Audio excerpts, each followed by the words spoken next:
Hello everybody. सो प्यारे बच्चों, जिस चीज़ का आप लोगों को बहुत बेसब्री से इंतज़ार था वो घड़ी आ चुकी है। आपके सीबीएसई की जो डेट शीट है क्लास 10th एंड 12th है वो रिलीज़ हो चुकी है। cbsc.nic.in पर आपको जाना है। ध्यान से सुनिए, कहाँ पर जाना है आपको जाना है cbsc.nic.in पर। और इस वेबसाइट पे जाते ही आपको सबसे पहला जो लिंक मिलेगा वो है date sheet for the class 10th and class 12th। एक बार जल्दी से देख लेते हैं कि एग्ज़ाम जो है वो मेन एग्जामिनेशन कब कब है। हम सीधे 12th पे आते हैं। आई होप यस, ठीक है। सो हम सीधे आते हैं कि कहाँ कहाँ पर कौन सा है। देखिए, जैसे कि 21 फरवरी को जो है मेन हम लोग बात करते हैं। 21 फरवरी को हमारा फिजिक्स का ही पेपर है पहला, ठीक है। फिर उसके बाद फिजिक्स की है। फिर उसके बाद आपका 22 फरवरी को बिजनेस स्टडीज़ का पेपर है। उसके बाद हम आते हैं, है ना, 27 फरवरी को केमिस्ट्री का पेपर है बच्चों। और हमको देखना है कि बायो का पेपर कब है ना।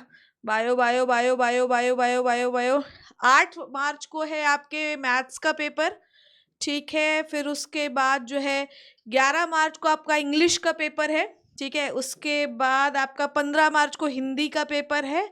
और उसके बाद 19 मार्च को इकोनॉमिक्स का पेपर है। बायो का पेपर है भी या नहीं है। उसके बाद आपका 22 मार्च को पॉलिटिकल साइंस का पेपर है। 25 मार्च, बहुत टाइम है आप लोगों के पास अभी। सो 25 ऑफ मार्च को आपका पेपर है बायोलॉजी का। फिजिक्स का सबसे पहले, केमिस्ट्री का है, फिर उसके बाद जो है आपका बायोलॉजी का है। हिंदी इंग्लिश बीच में दिए गए हैं। पहला पेपर लैंग्वेज नहीं है, ये आपको पता होना चाहिए। सो ये थी आपकी डेट शीट प्यारे बच्चों। और आप एक बार 10th क्लास वाले बच्चों की भी डेट शीट हम लोग देख ही लेते हैं कि क्या दिया गया है। तो बहुत अच्छा टाइम टेबल है। काफ़ी गैप आप लोगों को मिला है बायोलॉजी की प्रिपरेशन के लिए। आपको सब रटवा देंगे, कुछ नहीं भी पढ़े होगे तो स्ट्रेस लेने की बिल्कुल भी ज़रूरत नहीं है, ठीक है बच्चों।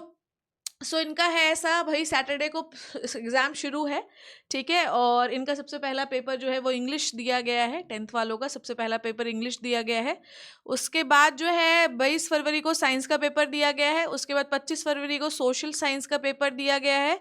उसके बाद जो है आपका 10 मार्च को मैथ्स का पेपर दिया गया है, ठीक है। तो इस तरीके से, और 18 मार्च को कंप्यूटर का पेपर दिया गया है। तो इस तरीके से आपकी 10th की डेट शीट है। I am very very happy. और आप कमेंट सेक्शन में बताओ कि हम आपके लिए क्या शुरू करें। You have enough time to prepare the class 12th यार। आप मतलब स्ट्रेस मत लो, क्लास 12th की प्रिपरेशन के लिए हमको बहुत गैप मिल रहा है। थैंक यू सो मच बच्चों, कमेंट सेक्शन में बताना। और अगर आपको इंपॉर्टेंट पीडीएफ चाहिए फॉर द बोर्ड्स के लिए एंड नीट के लिए, तो आप व्हाट्सएप चैनल को जरूर ज्वाइन कर लीजिए, क्योंकि वहीं पर सारे डॉक्यूमेंट्स मैं आपको देती हूँ। थैंक यू सो मच बच्चों, take care and bye bye.